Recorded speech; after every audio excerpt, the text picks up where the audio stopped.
that in the future, children would not have to suffer from cancer or from the terrible side effects of toxic drugs or radiation, because we believed there just had to be a better way. There had to be a better way, and we think we may have found it. A scientist said, "You're killing more cancer cells than as if you had used radiation." That same scientist went on, "If you had spent millions of dollars developing a new drug that killed this many cancer cells, it would be a home run." This was an astonishing thing to hear, especially for a music professor who had just completed his first experiments in a cancer lab. But we didn't use any radiation. We didn't use any drugs. So what did we do? I have here two identical tuning forks, both tuned to the note A, the note an orchestra tunes to. These forks are both made to vibrate 440 times per second. We say their frequency is 440 hertz. If I tap this fork, putting little pulses of energy into it, the second fork will also vibrate in sympathy. And if I silence this fork, we just may hear the other singing its tone.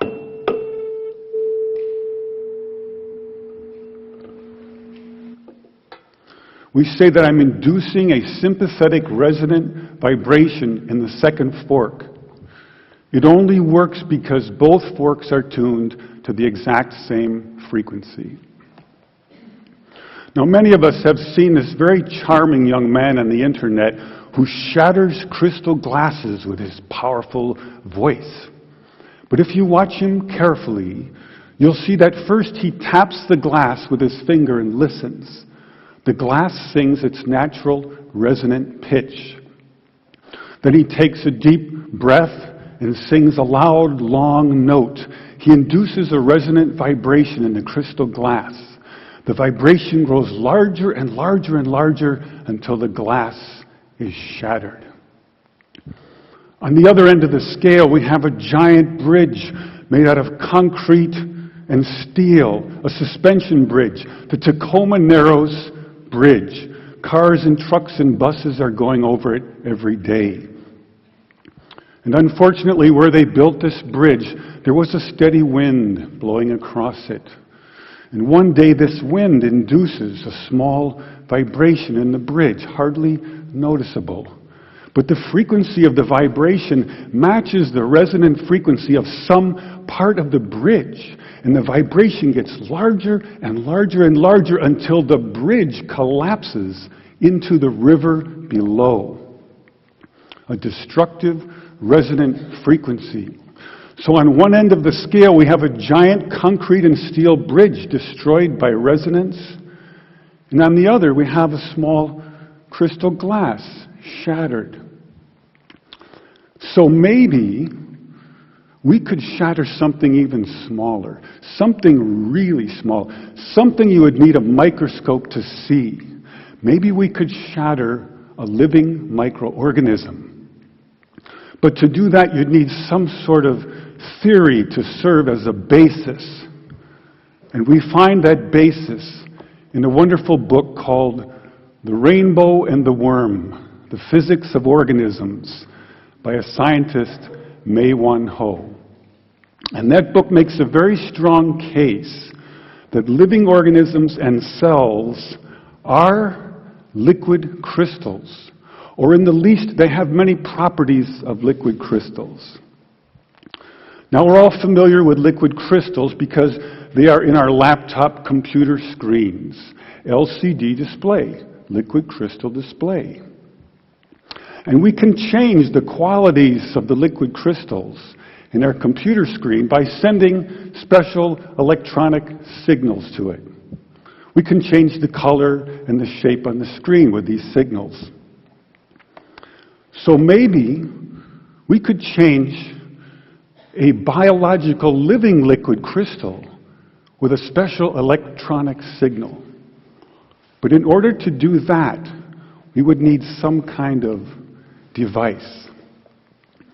So we search the U.S. patent database, and we find this invention by a physician, Dr. James Bear of Albuquerque, New Mexico.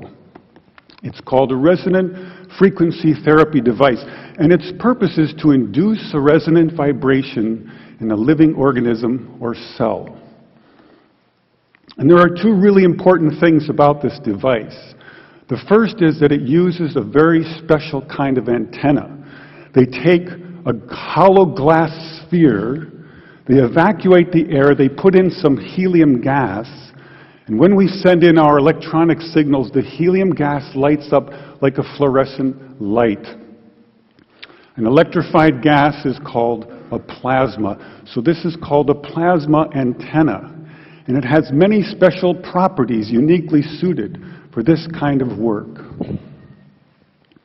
The second important aspect about Dr. Bear's invention is that the output always pulses. It's on, it's off, it's on, it's off. This is very important because when you're doing research on the effects of electromagnetic waves on living organisms and cells, if the signal is constantly on, you are in danger of inducing heat in those cells. And heat causes indiscriminate destruction. And we don't want that. We want targeted destruction. So we don't have to worry about heat. And now we go to the biology laboratory and we take Dr. Bear's device, and the hunt begins through a microscope for a frequency which will shatter a living microorganism. Now we have a method of controlling Dr. Bear's device by an input control frequency. So if I put in, say, 100 hertz, out will come 100 pulses per second. If I put in 200 hertz, we'll get 200 pulses. So now we're searching for the magic frequency. And we start with 100 hertz, and we look through the microscope to see if anything's happening. We watch for 5 minutes. Nothing happens. So we try 101 hertz. We look through the scope for 5 minutes, and nothing happens. So we try 102, 103, and so on. Over the course of 15 months, we try hundreds and hundreds of frequencies, if not thousands, until we find the magic combination. The answer is you have to have two input frequencies, one low, one high, and the higher frequency must be 11 times the lower. It's what we musicians would call the 11th harmonic. And when we add the 11th harmonic, we begin to shatter microorganisms like a crystal glass. These are the first videos taken. We showed these videos to our friends in the biology department. They said they hadn't seen anything quite like it. Seems to be a new phenomenon. These organisms are being shattered by our electronic signals. This is a harmless organism, almost friendly, a little blepharisma. And normally they're very fast swimmers, but when you approach a frequency to which they are vulnerable, they begin to slow down, then they stop, and then they begin to disintegrate within about 3 minutes. So now we know we can destroy a microorganism. And the question comes up, but can you target a specific organism with a specific frequency? So in this next video, you'll see a large organism in the center, a paramecium, undergoing disintegration, and swimming all around it, a tiny different organism which is unharmed. If we're lucky, we'll also hear the audio as I narrate the experiment live in a noisy lab. Perhaps you can see this sort of fireworks effect happening in the growing blister to the right of the organism. And here comes a little neighbor wondering what's going on. Who's testing? And you can see blisters forming now on the lower left quadrant and upper left quadrant.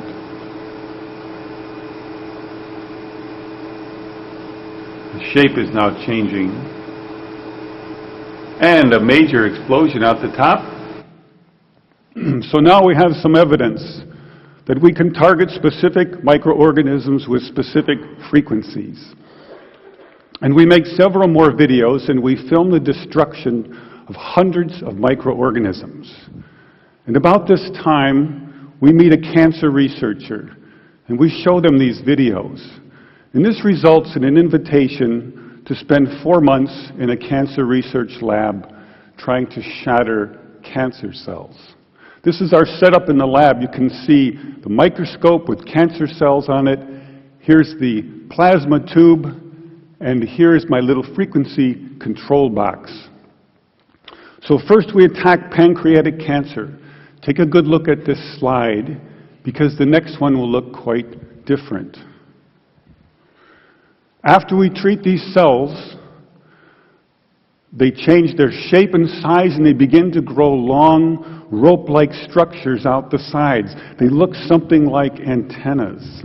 I call them bioantennas, for biological antennas. It's as if the cancer cells are trying to tune in to our signal.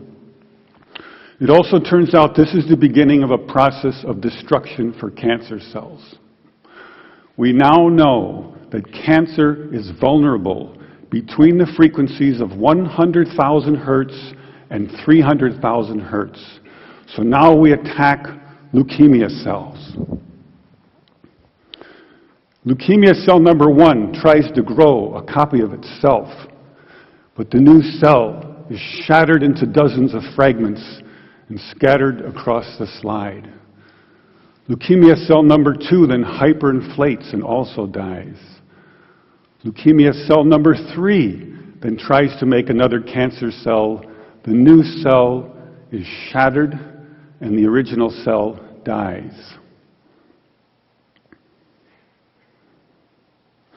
But killing a handful of leukemia cells is not enough for a patient. What kind of numbers can we do? In repeated controlled laboratory experiments, independently assayed by the 2 top experts, we killed an average of 25% to 42% of the leukemia cells, as high as 60%. They also determined that we slowed the growth rate of the cancer by as much as 65%, so a double effect. Now we attack ovarian cancer cells. This is a more distant shot. Here you see brackets coming up around the cells, showing groups of ovarian cancer cells which are being destroyed.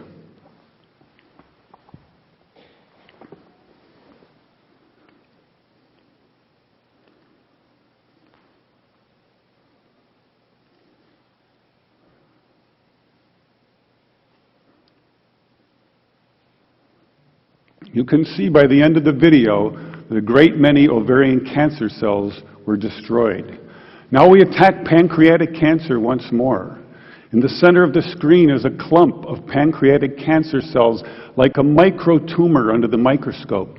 We turn on our electronic signals, and the tumor shrinks and is broken up.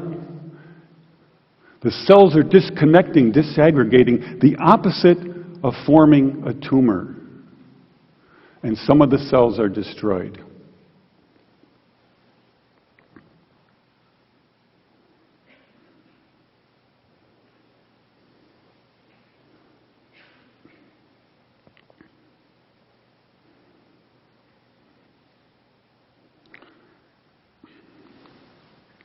In our most recent work, we attacked the deadly organism MRSA.